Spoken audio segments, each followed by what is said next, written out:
Steve Kyler. He's editor and publisher of Basketball Insiders. Steve, thanks for joining us. Talk to me about tonight's game here in Washington, D.C. As I was saying, I don't know how I'd like to get out there on a basketball court after being jet lagged, but at least they put up a little bit of a fight.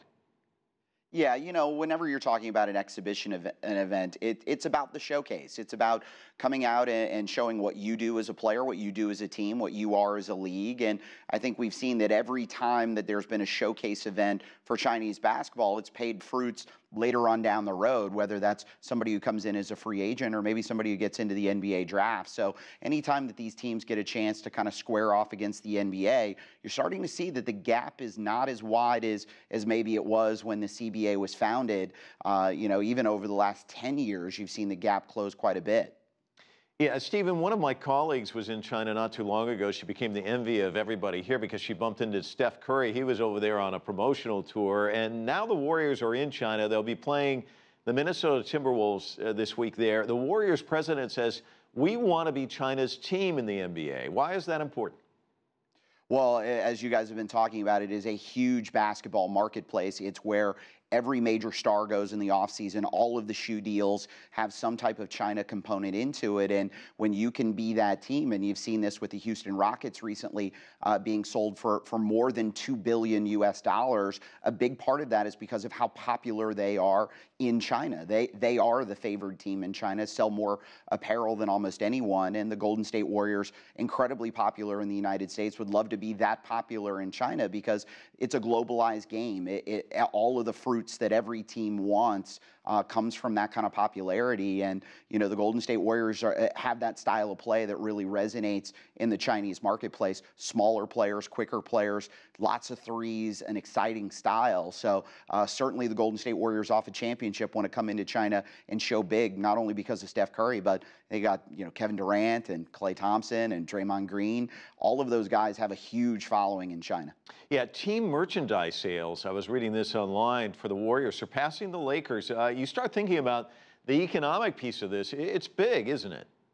It is huge. And again, when you think about it, 300 million people play basketball, and that's just a fragment of the total population. 700 million have consumed NBA games. Tencent is one of the largest broadcast partners outside of the United States by almost tenfold. So it is a huge, huge marketplace for the NBA, and the NBA recognized that many years ago. They've had a number of preseason games. They've talked about maybe trying to do a regular season game there. So there's a real interest in not only having a strong China partnership, but figuring out ways to grow it. And part of that is the exchange we're going to see in preseason in the NBA this year. No European exhibition games. The only games being played outside the United States are going to be in China, and then a lot of Chinese teams here, a lot of integrated basketball.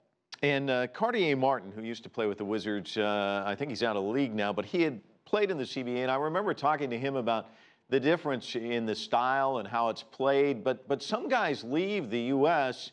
Who've had storied careers. Of course, Stephon Marbury, the one we're thinking of now, go over to China and they become huge superstars and never have any intention of ever going back to the United States. Talk to me about that crossover effect as well. Well, in China, you're starting to see the monetary component, the salary component, getting very comparable. Do you want to go be the 12th man or the 13th man in the NBA, or go be the star player in China, where you might have a chance to grow into an even bigger player? And we've seen some players go over, play a couple of years in the CBA, and then come back to the NBA. We've seen some players go and never look back. We've seen some players, you know, there was a player, Aaron Jackson, who's coming in from CSKA Moscow. You know, he turned away NBA opportunities to go to China because it's a better opportunity for him as a player to play a big role on a team and lead a team. So you're starting to see that players really are weighing China, that because, one, there's great guaranteed money there. It's a competitive league, and it's very good for business. Steve Kyler joining us from Tampa. Thanks so much.